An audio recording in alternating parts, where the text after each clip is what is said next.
السلام علیکم ورحمۃ اللہ وبرکاتہ۔ فہم قرآن کلاس لیکچر نمبر 575 اور 576 سورہ یاسین آیات 28 تا 50۔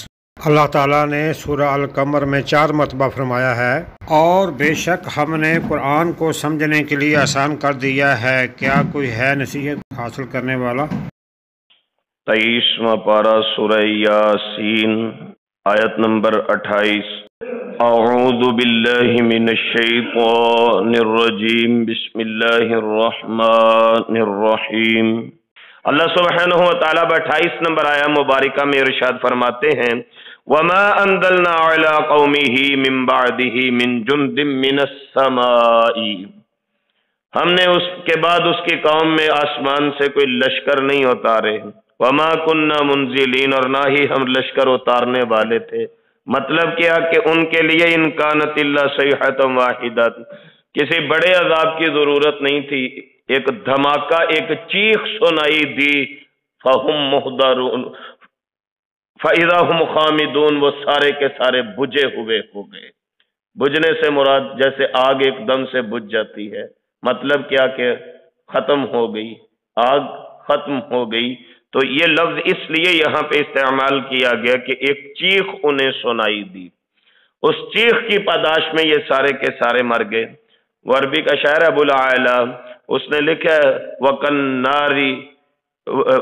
نَارِ الْحَيَاتُ، زندگی کی مثال آگ کی طرح ہے، فَمِنْ رِمَادٍ أَوَاخِرُهَا وَأَوَّلُهَا دُخَانٌ، کہ زندگی کی مثال اسی طرح ہے جس کی ابتدا دھوئیں سے ہوتی ہے اور آخر اس کا انجام اس کا راکھ کی صورت میں ہوتا ہے۔ یہی مثال زندگی والی ہے۔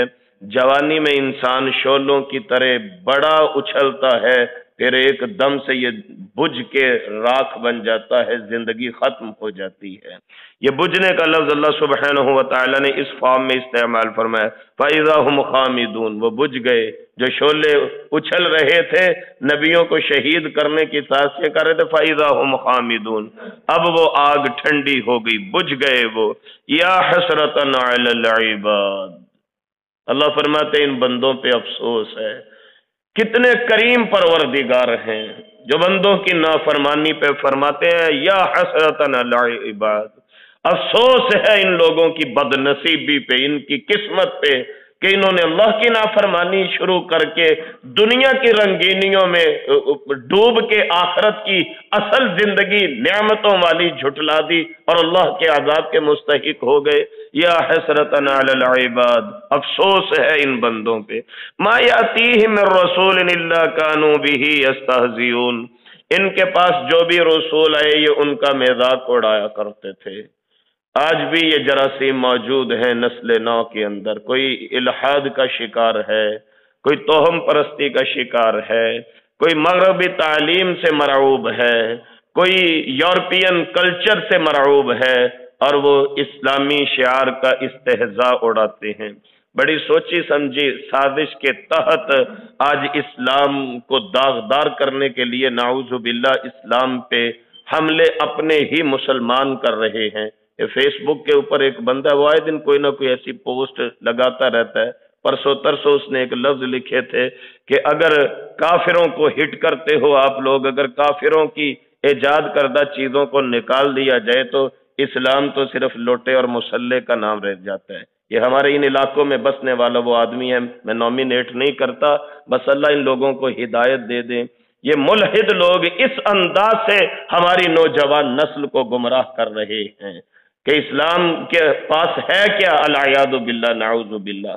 واٹس ایپ گروپس کے اندر بھرے پڑی ہیں ایسی پوسٹیں، اسلام کو نشانہ بنایا جا رہا ہے، اسلام کا مذاق اڑایا جا رہا ہے، اسلامی تعلیمات کا مذاق اڑایا جا رہا ہے، رسول اللہ صلی اللہ علیہ وآلہ وسلم کی سنت مبارکہ کا مذاق اڑایا جا رہا ہے وطن عزیز ملک پاکستان کے اندر اور مجموعی اعتبار سے پوری دنیا کے اندر۔ اللہ کریم فرماتے ہیں، ما یاتیہم من رسول الا کانوا بہ یستہزئون، افسوس ہے ان بدبختوں کے اوپر کہ جب ان کے پاس اللہ کا کوئی میسج پیغام آتا ہے یہ اس کا مذاق اڑاتے ہیں۔ الم یروا کما اہلکنا قبلہم من القرون، کیا انہوں نے نہیں دیکھا کہ ان سے پہلے کئی زمانوں کے لوگ ہم نے ہلاک کر دیے، اور ہلاک کیسے کیے، انہم الیہم لا یرجعون، وہ کبھی بھی پلٹ کے نہیں آ سکتے. یہ حقیقت ہے، یہ حیثیت ہے تمہاری. روڈ پہ جا رہے ہو، ایکسیڈنٹ ہو جائے، تمہارا قصہ ختم. گھر میں بیٹھے ہو، ہنستے کھیلتے گھر کی خوشیاں ماتم قدوں میں بدل جاتی ہیں، قصہ ختم. زندگی گزر رہی ہے، روٹین وائز چل رہی ہے، کیا ہوتا ہے؟ ہارٹ اٹیک آ گیا، قصہ ختم. برین ہیمریج ہو گیا، قصہ ختم. فالج گرا، قصہ ختم. یہ مرگی راشے کا مریض ہو گیا، قصہ ختم. اللہ کریم فرماتے ہیں کیا یہ پہلے لوگوں کو نہیں دیکھتے جن کے قصے ہم نے ختم کر دیے ہیں؟ یہ پہلے لوگوں کو نہیں دیکھتے کہ وہ کبھی بھی پلٹ کے نہیں آ سکتے؟ اصل یہاں پہ یہ عقیدہ بھی مضبوط کروایا جا رہا ہے. سورہ یاسین میں نے آپ کو شروع میں بتایا تھا کہ اصل سورہ یاسین کی امپورٹنس یہ ہے کہ اس کے اندر وہ ایسے تمام عقائد و نظریات بیان کیے گئے جن کے تناظر میں ہم اپنی موت، اپنی قبر اور اپنی آخرت کی فکر کر سکتے ہیں. شاید اسی ذوم میں اور اسی اعتبار سے لوگ اس کو مردوں کے پاس پڑھنا شروع کر دیتے ہیں. بارکیف اس میں مضامین سارے وہی ہیں کہ مرنے کی فکر کرو، آخرت کی فکر کرو، قبر کی فکر کرو، اللہ کے ہاں پیش ہونا ہے. تو بعض لوگوں کا یہ عقیدہ ہے کہ جو ہمارے ہندوؤں کا عقیدہ یہ ہے، وہ کہتے ہیں جو نیک ہوگا وہ مر جائے گا، وہ کسی نہ کسی صورت میں واپس پہلے سے اچھے نیک انسان کی شکل میں واپس آ جائے گا، اور جو برا ہوگا اس کو آوا گون کہتے ہیں وہ اپنی زبان کے اندر. ہندو لوگ تناسخ بھی اس کو بولا جاتا ہے اردو ادب کے اندر. یہ ان کا عقیدہ ہے کہ کوئی اگر گناہگار فوت ہوتا ہے وہ کسی نہ کسی فارم میں جون بدل کے کسی پہلے سے زیادہ برے بندے کی صورت میں دنیا میں واپس آ جاتا ہے. قرآن کریم نے اس عقیدے کی تردید فرمائی ہے، جو فوت ہو جائیں وہ واپس نہیں آتے. اللہ کریم فرماتے ہیں کتنے لوگوں کو ہم نے ہلاک کر دیا، انہم الیہم لا یرجعون، وہ واپس تو نہیں آتے ان کی طرف کبھی بھی. وَإِن كُلٌّ لَمَّا جَمِيعٌ لَدَيْنَا مُحْضَرُونَ، واپس نہیں آتے پھر کہاں ہیں؟ واپس نہیں آتے کہاں ہیں؟ اللہ کریم فرماتے ہیں وہ ہمارے پاس جمع کیے جا رہے ہیں، روحیں اکٹھی ہو رہی ہیں. میں نے آپ کو یہ مسئلہ پہلے بھی شاید بتایا تھا. جب ایک بندہ فوت ہوتا ہے دو ہی مقام ہے، یا سجین ہے یا علیین ہے. دعا کیا کریں جو ہمارے چلے گئے ہیں اللہ ان کو علیین عطا کر دے. ہم جائیں اللہ کریم ہمارے لیے اعلیٰ علیین، اعلیٰ جنتوں کا انتظام اپنے پیاروں کے ساتھ فرما دے کہ جب ہم مرنے کے بعد ان کے پاس پہنچیں گے، اپنے پیاروں کے پاس جب ہم پہنچیں گے، پھر اس سے بڑی خوشی ہوگی جب جنت میں ہم سارے اکٹھے ہوں گے. جب جنت میں ایک گھر والے اکٹھے، یہ میری اماں جان ہے، یہ میرے ابا جان ہے، یہ میری بیوی ہے، یہ میرے بچے ہیں، یہ میری بہنیں ہیں، یہ بھائی ہیں، یہ سارے جب جنت میں اکٹھے ہوں گے وہ کیسا؟ جنت تو بذات خود ایک خوشی کا نام ہے. اللہ کریم فرماتے ہیں یہ سارے میرے پاس جمع ہو رہے ہیں. تو دو ہی مقامات ہیں. اگر برا ہو، سجین نام کا ایک قید خانہ ہے عالم برزخ میں، اس کی روح کو ایک گندے ٹاٹ میں لپیٹ کے سجین میں پھینک دیا جاتا ہے. نیک ہو اس کو اعلیٰ علیین میں پہنچا دیا جاتا ہے. رسول اللہ صلی اللہ علیہ وآلہ وسلم فرماتے ہیں جب کوئی بندہ فوت ہو کے علیین میں پہنچتا ہے تو پہلے گئے ہوئے اس سے پوچھتے ہیں فلاں کا کیا حال تھا؟ وہ کہتا ہے وہ تو مجھ سے پہلے فوت ہو کے آ چکا ہے. وہ کہتے ہیں یہاں تو نہیں پہنچا. پھر سمجھ جاتے ہیں جو یہاں نہیں پہنچا وہ سجین میں پہنچ چکا ہے، وہ سجین کی قید میں ہے، وہ سجین کی جیل میں ہے، وہ عالم برزخ کی اس کال کوٹری میں ہے. اللہ کریم ہم کو محفوظ فرما لے. یہ بڑے مشکل مراحل ہے، یقین کیجئے. رسول اللہ صلی اللہ علیہ وآلہ وسلم نے فرمایا تھا جو میں جانتا ہوں اگر تم جان لو تم ہنسنا بھول جاؤ، تم روتے ہوئے جنگلوں کی طرف چلے جاؤ، تم شادیاں کرنی چھوڑ دو، تم کھانا کھانا چھوڑ دو، جو میں جانتا ہوں تم جان لو، تم اپنے مردے دفن کرنے چھوڑ دو. یہ ایسی حقیقتیں ہیں جن سے ہمیں ایک دن دوچار ہونا ہے، اور کوئی عمر خضری لکھوا کے نہیں آئے ہوئے. یہ بس گھڑی دو پل کی بات ہے، حقیقت بات ہے. اگر 60 سے پلس جا رہے ہیں تو یہ بونس آپ کو ایکسٹرا مل رہا ہے، وگرنہ آج کل تو عمومی طور پہ زندگی یہی 35 40 50 سال تک جا کے ختم ہو رہی ہے. تو مت سمجھیے کہ پتہ نہیں میں کتنی لمبی عمر لکھوا کے آیا ہوں. یہ گھڑی دو گھڑی والی بات ہے کہ ان قریب ہمارا بھی اعلان ہونے والا ہے. بلکہ میں تو اکثر کہا کرتا ہوں کہ کفن کے تھان سے کسی کا اگر کفن اتروا کے آپ لا رہے ہیں، این ممکن ہے کہ اس سے اگلا کفن کا ٹکڑا وہ ہمارے لیے اس تھان سے کاٹا جائے گا. جو سلیٹیں جو پھٹے ہماری قبر پہ ڈالے جانے ہیں این ممکن ہے وہ کسی فیکٹری میں تیار ہو چکے ہوں گے. جو اینٹیں ہماری قبر میں لگنی ہے این ممکن ہے وہ کسی بھٹے پہ